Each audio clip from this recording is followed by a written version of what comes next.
Assalamualaikum warahmatullahi wabarakatuh. Selamat pagi anak-anak semua. Bertemu kembali dalam pembahasan tema 1, subtema 3, pembelajaran 3, dan nanti dilanjutkan pembelajaran 4 untuk kelas 4. Nah, sebelumnya kamu telah belajar tentang permainan bagian. Kamu tentunya senang dapat mencobanya. Permainan tradisional lain yang cukup menarik adalah engklek. Tentu kalian sudah pernah memainkan permainan engklek ya, yang jumlah pemainnya 2-5 orang, peralatannya gaco atau pecahan genting, kemudian kapur atau tepung untuk garis batas, dan sebagainya. Kita lewati karena ini PJOK.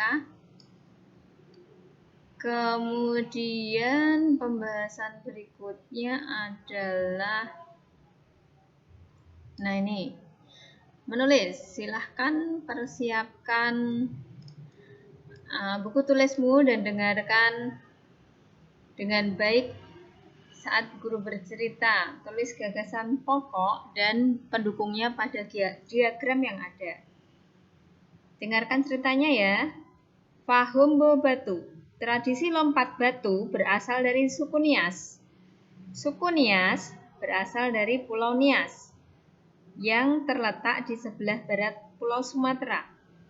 Lompat batu atau yang dikenal dengan nama Fahumbo Batu merupakan ciri khas masyarakat Nias. Itu adalah paragraf pertama dari cerita Fahumbo Batu. Maka kamu bisa mengisinya. Nah, gagasan utamanya tadi tradisi lompat batu dari suku Nias, kemudian suku Nias, gagasan pendukungnya ada suku Nias dari Pulau Nias sebelah barat Sumatera. Ada juga lompat batu dikenal dengan Fahumbo Batu. Udah ya, untuk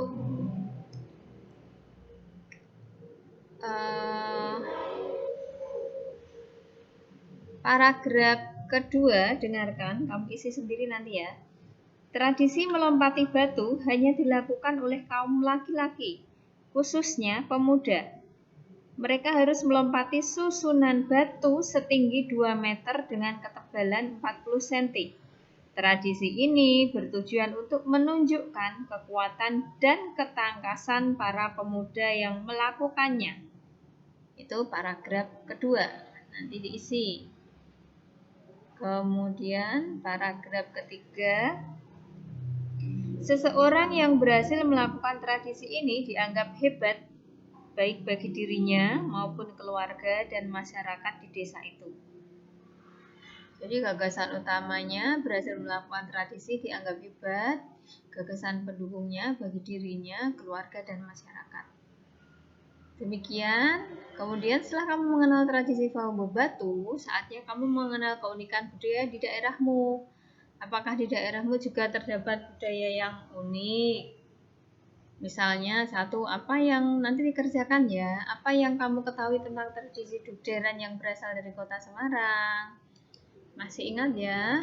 Anak Semarang pasti tahu ini. Setiap festival perayaan yang diadakan untuk menyambut datangnya puasa Ramadan. Jadi 1 hari sebelum besok puasa Ramadan ini diadakan festival yang namanya Dugderan ini. Kamu nanti jelaskan. Kemudian apa yang kamu ketahui tentang tradisi sekatan yang dilakukan di Jogja dan Solo? Ini berkaitan dengan peringatan Maulud Nabi. Apa yang dilakukan di Keraton Jogja dan Solo, nanti cari referensinya. Nomor 3, apa yang kamu ketahui tentang tradisi tedak siten atau turun tanah yang dilakukan masyarakat di Jawa? Ini adalah tradisi biasanya upacara adat untuk menurunkan bayi umur 7-8 bulan pertama kali menginjak tanah. Nah, nanti bagaimana tradisinya diceritakan secara singkat. Nah, sungguh kaya budaya Indonesia. Sebagai anak Indonesia harus bersyukur dengan kekayaan ini. Kita dapat mencicipi makanan beragam, bermain permainan tradisional yang berbeda, dan mengenal kebiasaan yang berbeda. Banyak hal yang bisa kita pelajari dari keanekaragaman itu.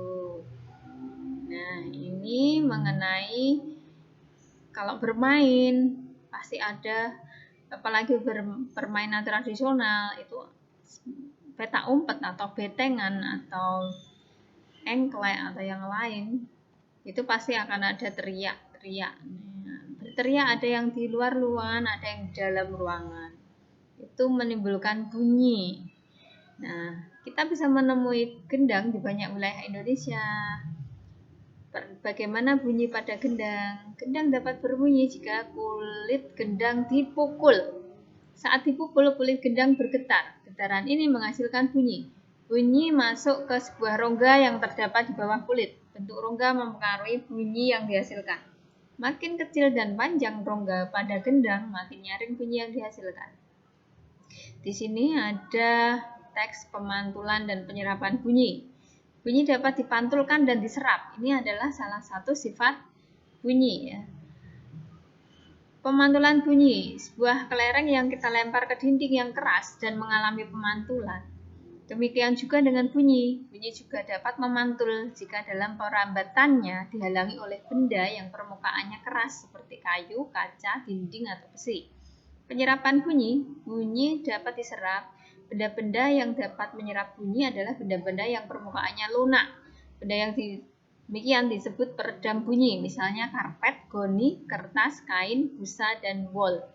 Benda-benda tersebut dapat digunakan untuk mencegah terjadinya gaung atau keredam. Dinding-dinding dan langit-langit gedung pertemuan, studio rekaman, dan gedung bioskop dilapis dengan bahan-bahan tersebut supaya tidak terjadi gaung atau keredam. Macam-macam bunyi pantul, gaung atau keredam terjadi karena bunyi dipantulkan oleh dinding yang jaraknya tidak jauh dari sumber bunyi.